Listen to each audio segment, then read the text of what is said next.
మిమ్మల్ని వచ్చి ఓటేయమని అడిగినాం. మీరేమో ఆ రోజు ఎందుకో గానీ వేరే ఆలోచన చేసింది.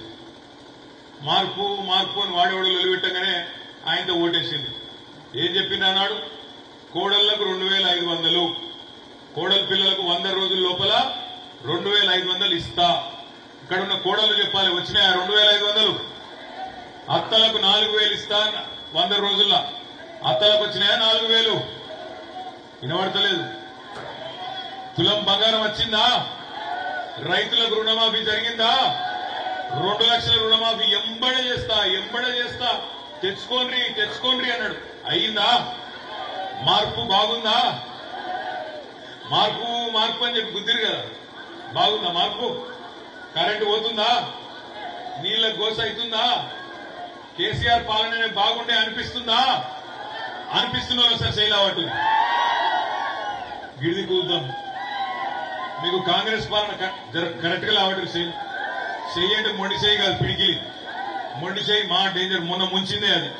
గట్టిగా తురి. ఇప్పుడు అర్థమైంది మనోళ్లకు. మనకేదైనా విషయము, ఏదైనా వస్తువు మన దగ్గర ఉంటే దాని విలువ తెలియదు.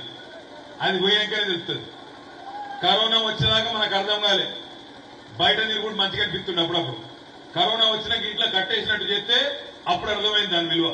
ఇప్పుడు కేసీఆర్ పోయినాక ఇప్పుడు మనోళ్ళు అనుకుంటారు, ఏమనుకుంటారు? పాలిచ్చే బర్రెను వదిలేసి పొడిచే దున్నపోతుని తెచ్చుకున్నాం అనవసరంగా అనే విషయం ఇప్పుడు అర్థమైంది. అర్థమైందా? పక్కా అర్థమైందా? ఇంకేమైనా అనుమానాలు ఉన్నాయి అటు ఇటు? లేవా? మరి లేవంటే నేను చెప్పేది ఒకటే. 6 గ్యారెంటీలను ఉదరగొట్టింది. 420 హామీలు ఇచ్చిండ్రు.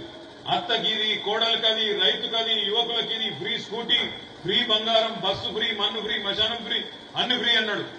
అరిచేతుల వైకుంఠం చూపెట్టిండు. ఓట్లు వేయించుకున్నాడు, అవతల పడ్డాడు. 100 రోజులు లేదు, ఏం లేదు. ఇప్పుడు 150 రోజులు అయిపోయింది. 150 రోజులకు ఇప్పుడు ఏం చెప్తాడు కొత్తగా? రుణమాఫీ మొన్న చేయలేదు, ఇప్పుడు వేములవాడ రాజన్న సాక్షిగా చేస్తా, నేను జోగులాంబ తల్లి సాక్షిగా చేస్తా అని దేవుళ్ల మీద ఒట్లు పెడతాను. నేను అడుగుతున్నా, దేవుళ్ల మీద ఎందుకు ఒట్లు పెడుతున్నావు? నీ భార్య పిల్లల మీద ఒట్టు పెట్టి చెప్పు, చూస్తా నేను కూడా. పెడతావా? ఎందుకంటే దేవుళ్ళు అడగరు కదా వచ్చి మళ్ళా మోసం చేయొచ్చు దేవుళ్ళని కూడా అనేది ఆలోచన. దేవుళ్ళ మీద ఒట్లు పెడతాడు. దయచేసి నేను మిమ్మల్ని ఒకటే కొడుతున్నా, సినిమాలు చూస్తారా మీరందరూ? బాహుబలి చూసిరా? పార్ట్ 1, పార్ట్ 2 2 చూసిరా? ఇది కూడా గంతే రేవంత్ రెడ్డి కథ. మోసం పార్ట్ 1 ఏమో అసెంబ్లీ ఎలక్షన్ ముందు చూపెట్టిండు, అరిచేతుల వైకుంఠం చూపెట్టిండు. డిసెంబర్